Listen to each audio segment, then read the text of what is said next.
So, a divine prompting, which is all about the call of God on your life and mine. And I'm sure I said this to you a year ago, this little bit. If you look up the word calling in the Oxford Dictionary, not Webster's, but the Oxford Dictionary, it says an inward conviction of a divine prompting to serve God. That's how it defines being called. An inward conviction of a divine prompting to serve God. So in other words, it's talking about Christian service. And it's not by choosing, it's by responding.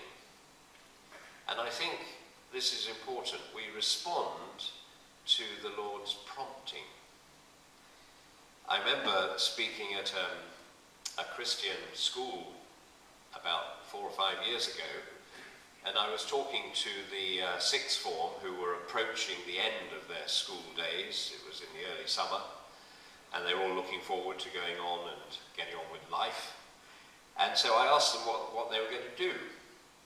And they came up with very predictable responses. Some were going to university, some were going travelling for a year, some were going to college, some were going to train to be doctors or some form of social service and help.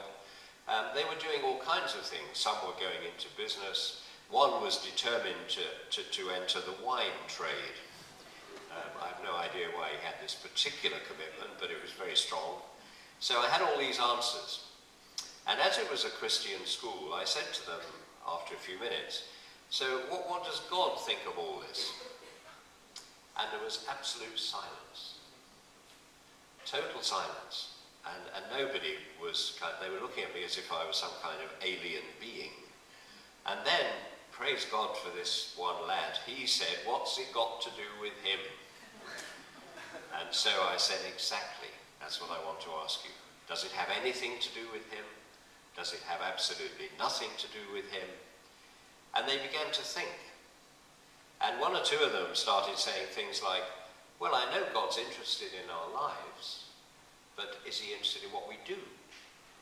And so we got a very interesting discussion going, and they began to move their thinking in a very real way to maybe it has got something to do with God.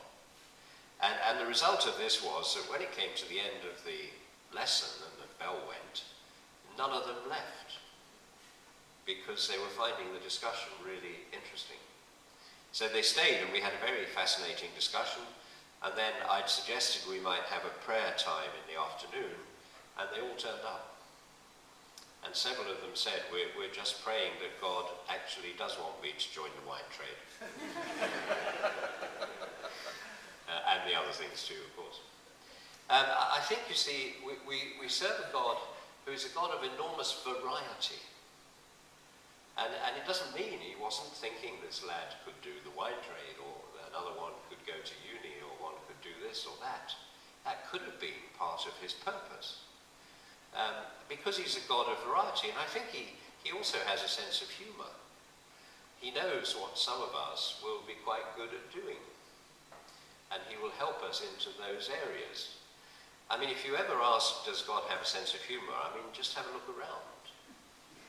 I mean, you can do that, you know, it's not insulting, but we can just have a look around and think, well, yes, I think he probably does.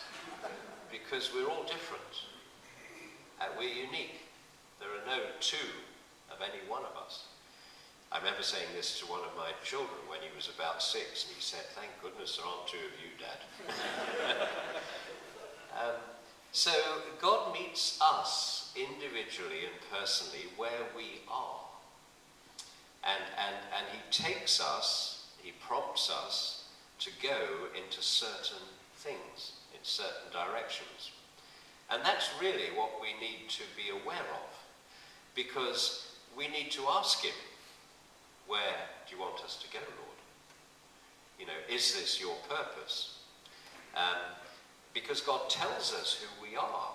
I mean, in the scriptures, you know, he said to Peter, you are Peter, and upon this rock I will build my church. You know, he wasn't asking Peter, would you like to be a rock? He was actually saying what his purpose for this man was. And the scriptures are full of stories of God calling people. I was thinking about this a couple of days ago when I was making these notes. And one that struck me was Noah. I mean, God calls Noah to build him an ark. Now, it's not raining. There's no flooding. There's nothing happening. And in his back garden, Noah starts constructing a massive great ark. Now imagine the neighbours just popping round. What exactly are you doing? Well, God told me to build an ark. Oh, I see. And why did he do it? Well, he's going to need it. Oh, good. But, he did it. Abraham was called, when he was Abram, not Abraham, and he was told what was going to happen. He was going to be the father of nations. And they both, Noah and Abraham, they both had the faith to actually believe that God was saying this. And those were pretty excessive statements by God. But he called Moses, the burning bush.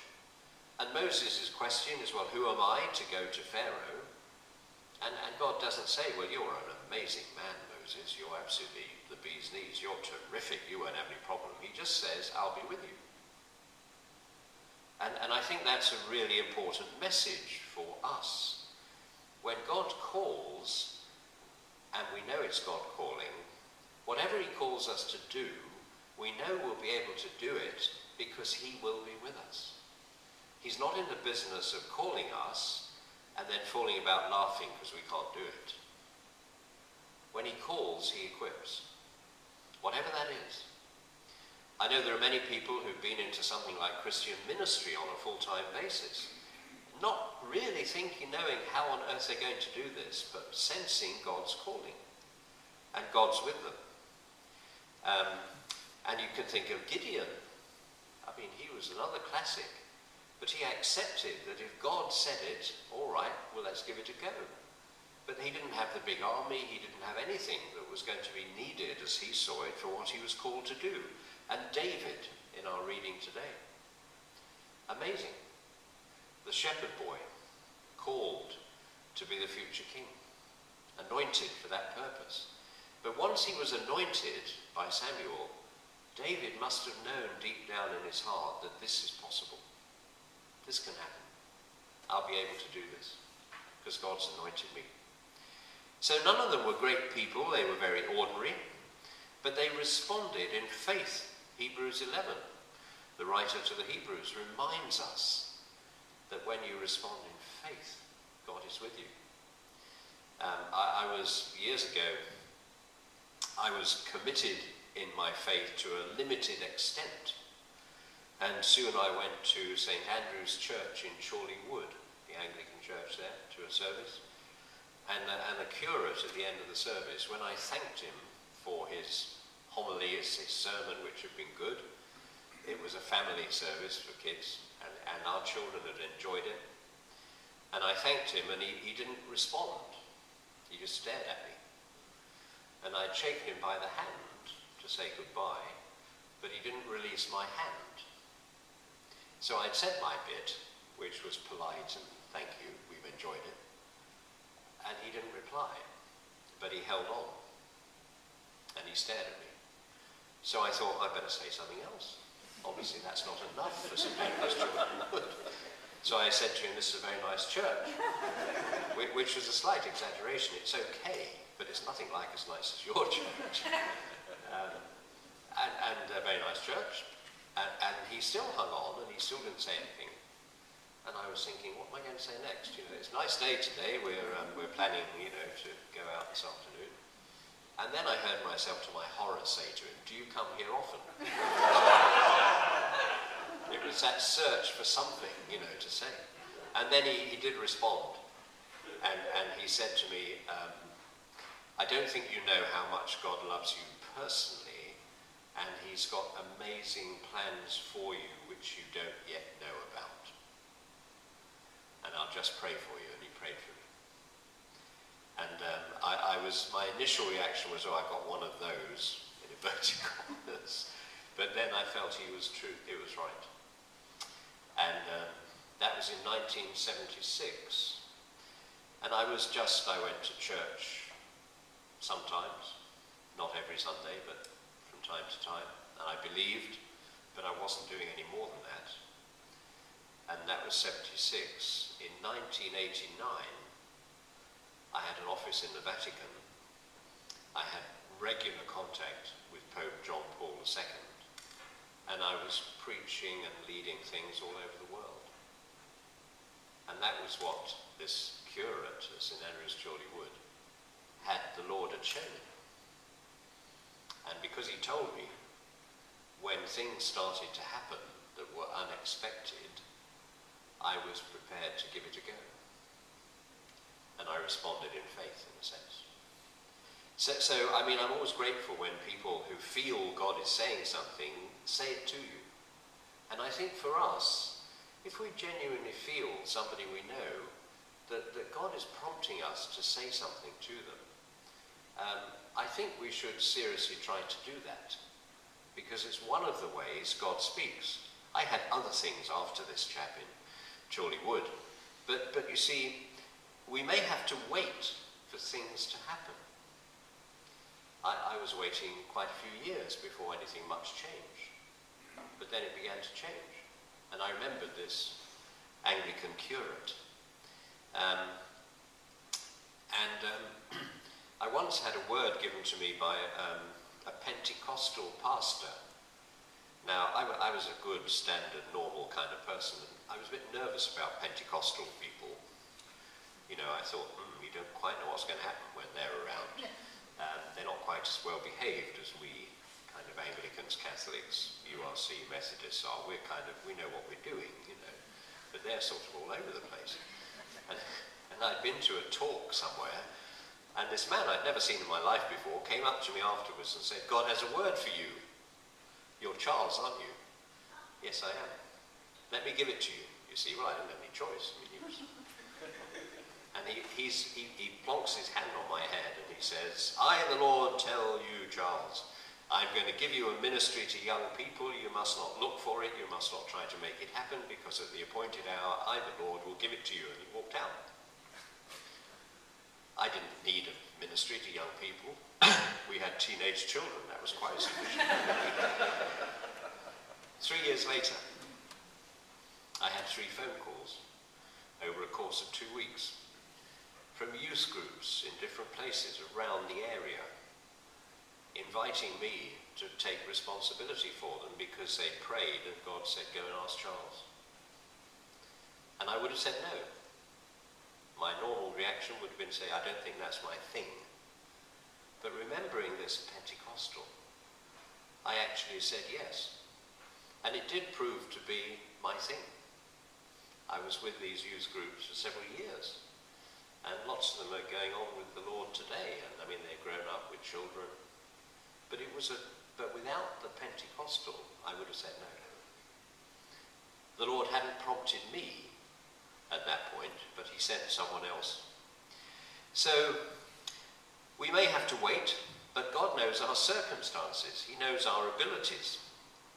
He knows our limitations, and he'll equip us. I didn't know what to do with young people, particularly.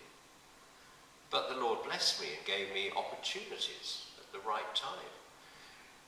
How will we do whatever he calls us to do? We'll do it in words, we'll do it in what we do in works, and we'll do it in our witness. We're all ambassadors for Christ. And, as he calls us to do that in a certain setting, he equips us for it. Now, most of you here this morning won't be sent to the Vatican to have an office and talk to Pope Francis. You're looking very pleased at that. You probably may not have youth ministry, but there'll be something that the Lord has called you to, or that he will. And how do we hear his call? Well, sometimes it comes from outside, like the curate at St Andrew's Chorley Wood, or like this rather in-your-face pastor who told me about the youth. But normally we need to give time to listening. I remember my daughter, when she was in her early teens, she said to me, "One thing I like about you, Dad, is you always listen to me.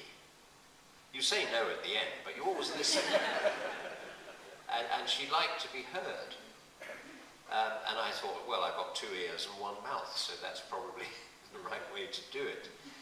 But you see, Psalm 32, verse 8, "I will instruct you and teach you in the way you should go." But we have to be listening to hear. Psalm 27, verse 8, "My heart has heard you say, 'Come and talk with me,' and my heart responds, 'Lord, I'm coming.'" But we need to come. Jeremiah 28, verse 11, "I know the plans I have for you, declares the Lord, plans to prosper you, not to harm you, plans to give you hope and a future. Then you will call upon me and come and pray to me, and I will listen to you. You will seek me and find me when you seek me with all your heart." Those were the words from Jeremiah. You will seek me and find me when you seek me with all your heart. If we seek him in a sort of, "but I don't really want to know, Lord, I'm just asking because I know I should," I can't promise you that we'll hear him. But when we come open-hearted, I know he responds. Isaiah 30, verse 21 says, "Whether you turn to the right or to the left, your ears will hear a voice behind you saying, 'This is the way, walk in it.'" And that's what I want to hear. Am I walking in God's way, or am I somewhere else? And he promises this. And so his prompting is what he says to us, what he hints to us, what he guides us into when we approach him and listen to him. Now, we may be very nervous about what that will mean. Will it change my lifestyle? Will it upset my relationships? Will I manage financially? What will it do with my free time? How will it change my work? But we don't need to worry, because the Lord, when he's in it, he deals with all these things, but he doesn't necessarily answer all the questions before we start. As we walk the walk, he speaks to us. And so our ministry can be just in the places where we are and live. He wants to use us to bring his love and his gospel message to others. His call will always go to the heart of who I am and what I do, and he will equip us to focus that on what he's asking of us. I may be fearful, but he'll reassure me. Do you remember when Joshua follows Moses? Now that must have been an amazing challenge, to follow Moses when the people have all been brought out of Egypt and have wandered in the wilderness, and Moses has been in charge. Moses dies and Joshua takes over, and the Lord says to Joshua, "As I was with Moses, so I will be with you." And that must have been amazing for Joshua to hear that. God's promising, "I'll be with you. You don't have to worry." It looks huge what you have to do, because it's Joshua who has to take them in and defeat 40 nations. But as I was with Moses, I will be with you. I'm in the potter's hands. And the question is, whose foot's on the wheel? Is it mine? Or am I letting it be his? So, I won't go on much longer. I'm sure you've got the gist. God will give us a vision for what he wants. And it's often a vision that we grow into. It's like buying clothes for your children when they're growing at a high rate of knots. You buy things that are a bit too big, and they get into them, don't they, after a few months, or when they first put them on, they look a bit big, but then they grow into them. And we're doing that with what God is asking of us very often. We need to see tomorrow clearly so that it shapes today. And the poorest person in the world, as Proverbs 29 verse 18 tells us, where there is no vision, people perish. Where there's no vision, people perish. And the poorest person in the world, for me, is a person who has no sense of what God is asking them to do. So they just kind of are. But when God calls us, he'll give us a sense of direction and purpose. And that can be, in the church community, can be in the community where we live, can be in the place where we work. It can be all sorts of possibilities.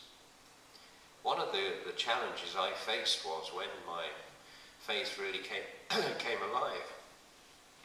I was a managing director of a Swedish company in the UK. And I wanted to be more concerned for the people working for me. But how do you do that if you're the boss? You can be concerned in some areas.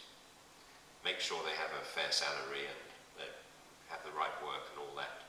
But what about the personal life? How do you deal with that? It's difficult if you're their boss. You don't want them just to say yes to what you're suggesting to please you, but you want somehow to. So I started leaving my office door open and told people if they had any problems they were welcome to come. And they all looked a bit suspicious about this. But then, after a week, our junior secretary, who was 17 years old, she was in tears at her desk on a Monday morning. And I just said to her, Julie, I'm sorry, you're obviously very upset. If you think talking to me could help, please come. About an hour later, she came. And what had happened was, she lived at home, she didn't have a boyfriend, but she had a pet cat that she'd had for 10 years, and it had been run over the previous night. And she was upset, life without her cat. And her question for me, this is 9:30 on a Monday morning, do cats go to heaven? And I'm beginning to think I should have kept my door shut. What do I say to her?